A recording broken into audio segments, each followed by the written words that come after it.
Gumbo Goes Downtown, written by Carol Talley. Gumbo goes downtown.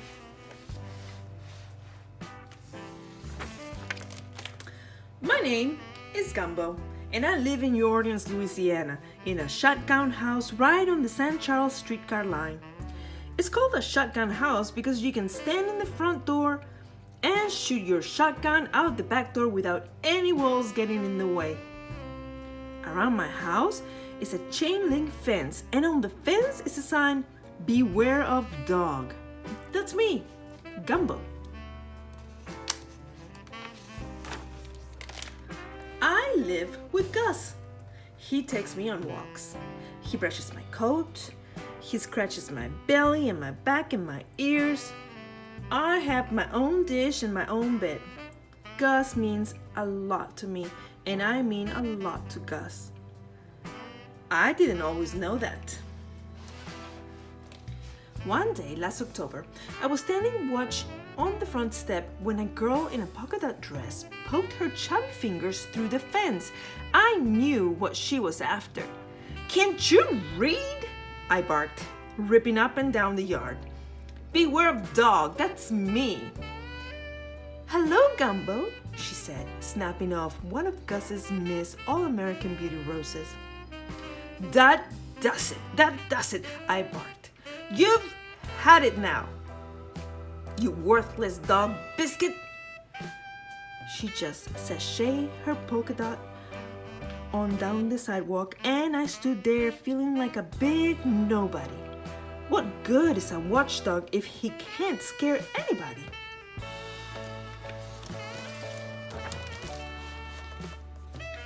I was still asking myself that question the next morning when the postman walked right past my sign and through the gate. "Can't you hear me?" I shouted, barking to raise the dead. "Pay attention to me!" He dropped a Piggly Wiggly circular into the mailbox, patted me on the head, and walked back out the gate. But the gate didn't catch. It swung open like an invitation. The next thing I knew, I was standing on the streetcar tracks looking down them to where they disappeared in a point. Those tracks looked like an opportunity to go someplace else, to somebody else, to be somebody. So I followed them, past the shotgun houses with their chain link fences, past the old mansions with their wrought iron fences, all the way to the end of the line. That's where I saw the dancing dog.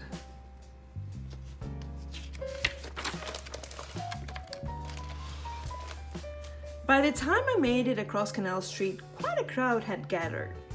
That dog was a marvel. He danced on his hind legs. He danced on his front legs. He danced on one leg. He was in the middle of the backward flip when I caught his eye. "Bonjour," he barked, upside down. He went into a forward double somersault. "Welcome," over he went, "to the French Quarter." And he landed right beside me. Pompon, that was his name, was just the kind of accomplished canine I had hoped to meet on my travels. I told him so, and before I knew it, we were sauntering down Royal Street.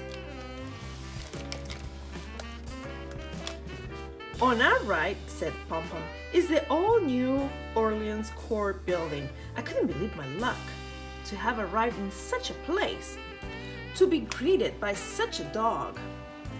And on our left, the world-renowned Brennan's restaurant, and around this corner... "Aha!" cried Pompon. "It's Stella!"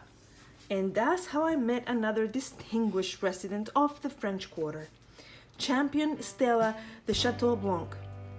"Those look like new ribbons you're wearing today, Stella," said Pompon.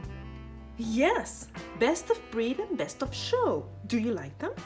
Are they straight? Is everybody looking at them?" Well, everyone was looking. Pompon, the dancing dog, and Champion Stella, the Chateau Blanc, were an impressive pair. I felt like somebody important just walking in their company. But I was hungry, as Pompon pointed out the sights of the quarter, and as Stella showed off her ribbons, appeared down an alley at a food dish very much like mine at home.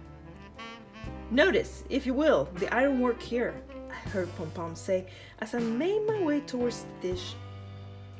"Watch out for the cat," Stella added, a bit into the first juicy morsels. The very idea, watch out for a cat, then a shadow fell over me, larger than any cat shadow. And that's how I met the Catahoula Hound, better known as the cat. If I were to describe her growl, her teeth, her eyes, her drool, you might conclude that I was scared out of my wits. But I was too filled with admiration for the cat to be afraid of her. Here was the dog I wanted to be. My story might have ended right here if Pompon and Stella had not come to my rescue. Fortunately, the cat was their particular friend, and after proper introductions, the four of us were strolling beneath the galleries of Toulouse Street. "How do you do that?" I asked the cat. "How do you growl so savagely? How do you make your eyes glow like coals? How do you curl your lip like a wild beast?" "Born that way," said the cat. She was a dog of few words. "I was a watchdog once," I confided as we turned down the cater. "I'm not a watchdog," said Cat. "Attention, please," demanded Pompon.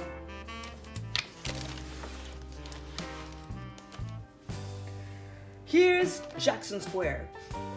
We didn't have anything to match this in my old neighborhood. Why, there were clowns and tap dancers and acrobats. There were mimes and minstrels and jugglers. Pompon danced. Champion Stella de Chateau Blanc displayed her ribbons. The cat plopped down like a junkyard dog ready to guard the whole show. And I played. I ran races. I chased pigeons and frisbees and mule-drawn carriages. And just when I thought life couldn't offer more, I marched in a parade.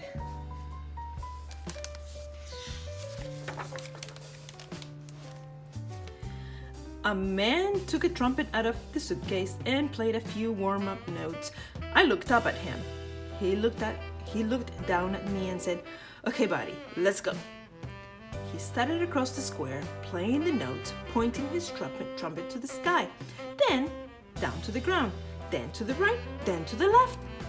At first, there were just two of us in the parade, then 5, then 10, then more than you could count. But I was always up front leading with the trumpet man. What a place I had traveled to. What friends I have made.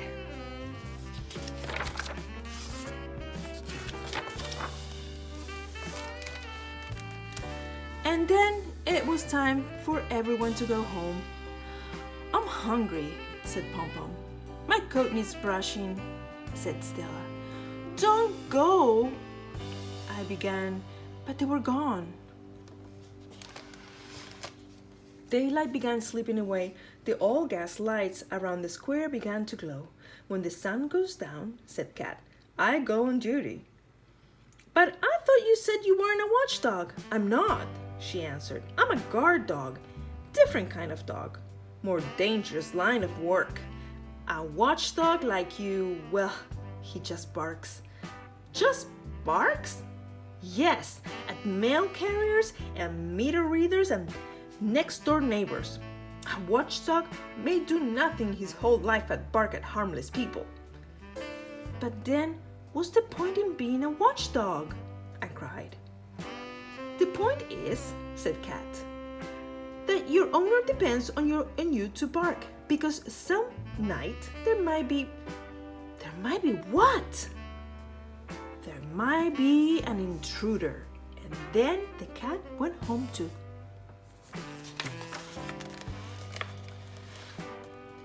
Now I was all alone. I walked along the streets. I ate a piece of bread with mustard on it. When it got dark, I climbed up to the levee and lay down. The moon slid from behind the clouds and I saw a big dog staring out over the river. Just then, he raised his head towards me. towards the moon and howled. And from all along the river, the answers came rolling back. "Excuse me," I said to the big dog, "but who are you calling to?" "I don't know," he said. He didn't even look at me. "I'm Gumbo," I said. He didn't answer. "I'm glad to find someone who hasn't gone home." "I don't have a home," he said. "If I did, I'd go there." While I was thinking of something to say next, the big dog just walked away. He didn't even say goodbye. I fell asleep thinking about the dog with no home and thinking about my home and wondering if this might be the night an intruder came with no watchdog there to warn Gus.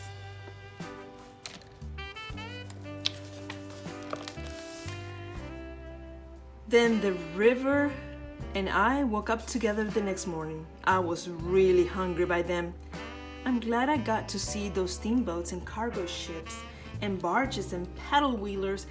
Here was a whole new way to travel. If I had got on one of those, I might have really seen the world, but I didn't.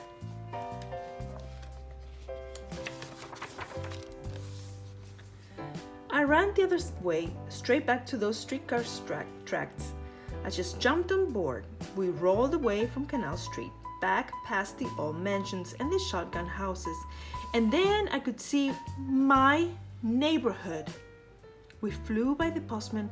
Hey Gumbo, he called. "Where have you been?"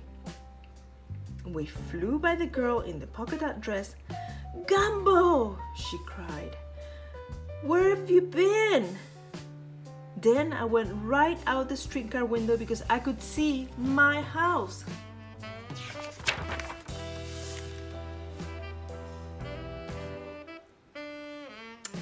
And there in front of my house was Gus, nailing a sign to the old oak tree. "Lost, valuable watchdog, big reward." "Gumbo," called Gus, "where have you been?" I wish I could tell him I'd been downtown.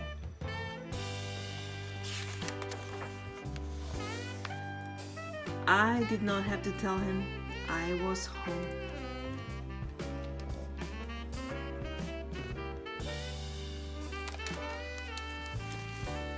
Gumbo Goes Downtown. Written by Carol Talley, illustrated by Itoko Maino.